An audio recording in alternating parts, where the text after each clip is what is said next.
Well, this is it. This is the closest we have ever got to understanding how much the Epic Games Store actually pays for some of its exclusives. This all follows a new trend that I've also seen within the indie publishing industry and is a bit of a gateway to all of us to learn far more about how the industry actually works. Hey everyone, and welcome back to another industry report. So we're in a different set this time because I'm visiting home for Easter, and I mean, hey, it's not like I'm getting that thing set up for gaming, so why not edit some videos? Okay, with that, let's get into it. So Phoenix Point is an XCOM spiritual successor. It's being led by Julian Gollop, the original creator of XCOM, and unsurprisingly, this has resulted in a lot of people being excited about the game, especially given its, different design to the modern XCOM, but how, while say Xenonauts is great, well, Phoenix Point seems to be trying to deliver both that older school design, but also the AAA quality visuals and, feel. Now, likely because of all that, the game was successfully crowdfunded, but not through Kickstarter. It was instead crowdfunded on Fig.com. And Fig is a very different type of website. Fig does allow for regular pledge-based crowdfunding, where, you pledge some money, you get the game, but it also allows for investment through Fig shares. Now, these Fig shares, I believe, start at a minimum of $500, with Snapshot Games, the company behind Phoenix Point, accepting up to $500,000 in funding from individual investors through Fig. Now, their campaign was a success, with them getting loads of regular pledges, plus $495,000 in investment. So, those people were invested in the project, obviously, so they could get a return, and this is where Epic comes in and today's story really kicks off. It was announced that Phoenix Point would be an Epic exclusive. This led to a lot of backlash. Why? Well, the Epic Store is not that popular because of the general backlash to exclusives, plus the lack of platform features. Phoenix Point also had a particularly strong backlash, like with Metro Exodus, because it was a new type of exclusive. Metro was notable because it was up for Steam pre-order, which made it feel even worse when it was an Epic exclusive. Phoenix Point was crowdfunded, with Steam being a launch platform, meaning that Epic exclusivity did go against what the company had promised to backers. Now, during the fallout, they also said they received enough money from Epic in the cash advance, or whatever the payment was, to allow for them to refund all pledges and still be financially ahead. They also said, I believe 2 days after the news broke, that around 3% of copies had refunded. Now, even if they were to eventually hit 10% refunds, the game would still be doing really well. You see, past the initial crowdfunding campaign, they were also at times selling over $100,000 a month in pre-orders. So that's, that's a lot, especially when the game's early access was involved. So they were doing well financially, and they received a big lump of cash from Epic. Now, at the time, they said this cash would allow them to expand their post-launch support for the game, meaning they could, after release, get straight down to working on the DLC, and that DLC would be free for all backers. Now, here's the situation though. The news here is that Fig investors have received an update on the project from Fig, an update that's told them that there has been a 191% return. Yeah, 191. That's just crazy. Put it this way, if you put money into the S&P 500, it's going to grow at about 7% a year over time. So if you put $1,000 in, a year later it'll be about, 1070. Well, here's the thing, 191% return, that means 91% ROI, so your $1,000 turns into $1,910. That's less like investing in a stock and more like investing in an early stage company that does kind of decently. Why? Well, Epic. It is actually possible to reverse engineer how much money Epic put into the company, and thankfully, I don't actually have to do it because a Reset Era poster by the name of Remachinate did a wonderful job in their post. Indeed, they did most of the work here, all the work, and they deserve the credit.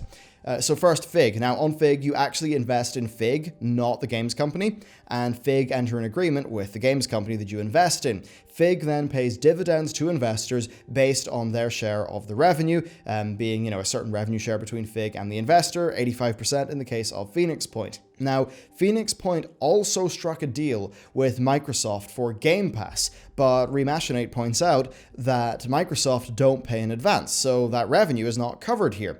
The revenue that's covered here is like sales plus the Epic advance.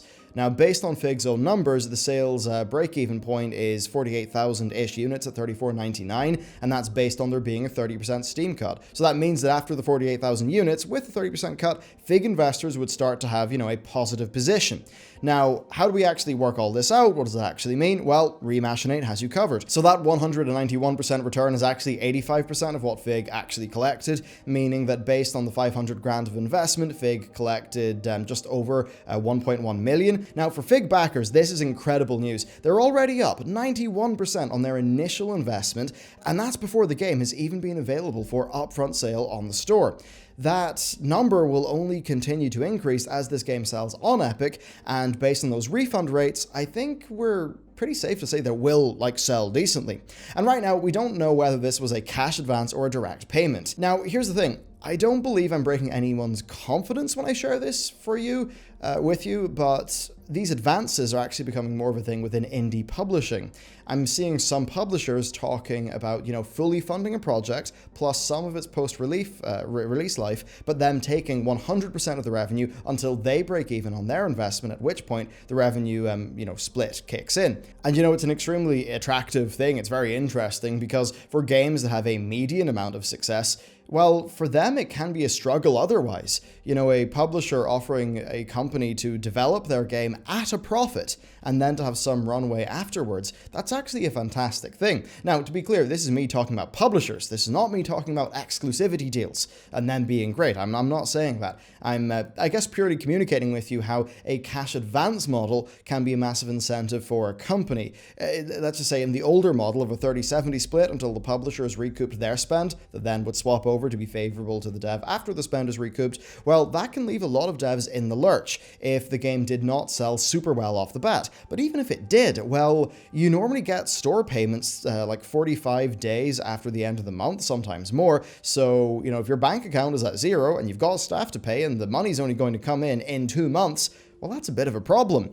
Having a funding solution like something like this, like say your publisher giving you more money than your monthly burn rate, plus some post-launch runway, well, that means that you can enter the post-sale period for your company in a far better position. Now, Phoenix Point is a sort of interesting example from this. Of course, Epic's not a publisher, it's a distributor, so that is very different, but the money they received from Epic is enough for them to immediately transfer staff over to DLC development. That's something that otherwise may not have been possible to do immediately without seeing how well the game sold. I guess what I'm trying to sort of explain here is that these actions are not really the result of pure greed-driven evil, they're actually the result of individuals working within a different set of incentives to what you or I face. I think that by understanding that, we can kind of work out how to proceed. And I think if we just conclude that they're all evil goblins, well, I think that's rather hopeless. Now look, there certainly are evil goblins out there, but I don't really think it's the norm.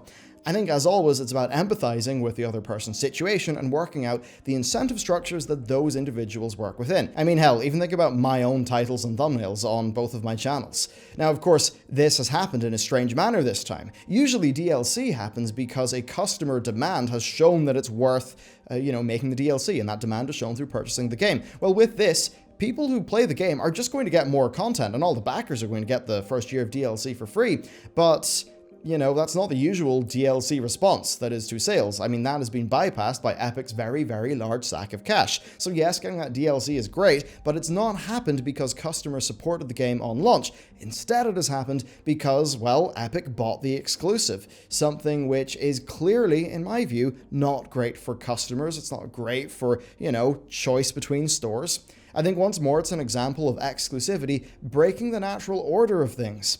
The developer is less tied to the direct sales of their game, and that means they can be more financially successful even with less support from customers. And ultimately, it's strange because the studio head is going to make a choice based on what keeps their staff safe and in a job. So from my perspective, I've known my co-founder for all my adult life. I've known my lead artist for years now. I've known the rest of my team for years as well.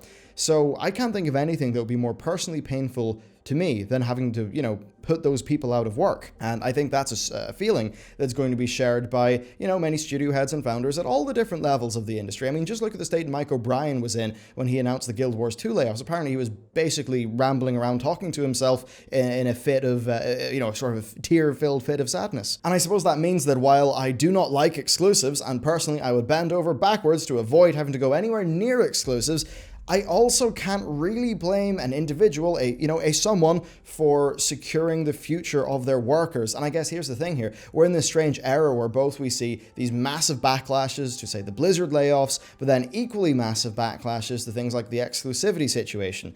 To be clear, I dislike both. I dislike what Epic is doing greatly, and I really dislike how Activision Blizzard has been managed and, how they treated just their staff with that. But I think we have to acknowledge that neither of them are simple black and white issues. There's all sorts of nuance to both, and that's nuance that's extremely important to cover, and I think it is often lost in the discussion of these topics. So to finish, for me, exclusives suck. I think what Epic is doing sucks. It's kind of understandable in my view, though, why a studio head would feel okay with making that decision. And that's the thing, Epic are so growth hungry and cash rich that they can overpower the natural order of things. I think that developers could generally do better by understanding the customer's perspective, but it is a two-way street. And I think the greatest tragedy of this whole thing is the breakdown in communications between devs and customers. So I guess the TLDR is, Gearbox PR should just block Randy out of his Twitter account.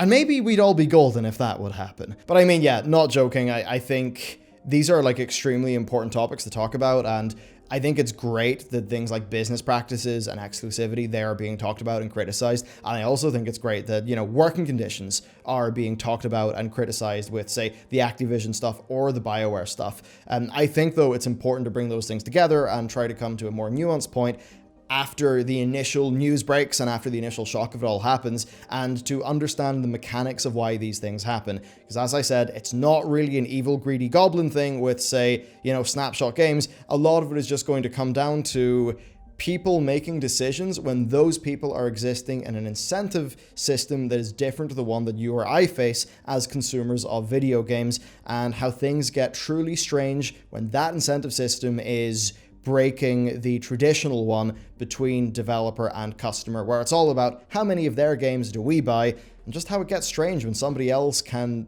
make it so that a game can do financially well, even while selling less, which certainly is a bizarre situation indeed. So there you go, that's my thoughts on this issue and a bit of a sort of look into what's going on with Epic. Now, from this, we can't ascertain what Borderlands 3 got. I wish they would pivot away from these exclusives sooner. It really does not seem like they're going to, though, and, I think that sucks, because I think that overall, it's just creating such disharmony and just so many problems within the discussion, and just creating so many rifts and voids between developers and consumers that I think are actually really a case, or really a source of long-term damage that I think is a truly bad thing, because I think the most sacred thing of all within our industry is the relationship between the creator and the customer. I think that's the most important thing, pretty much. And that breaking down, I think, is a really big thing that I think we should all be on the lookout for over the next few years, because, if it goes bad, I mean, hey, it's going to be bad. Anyway, there are my thoughts. Thank you very much for watching. Let me know what you think down below. And with that, I'll see you next time.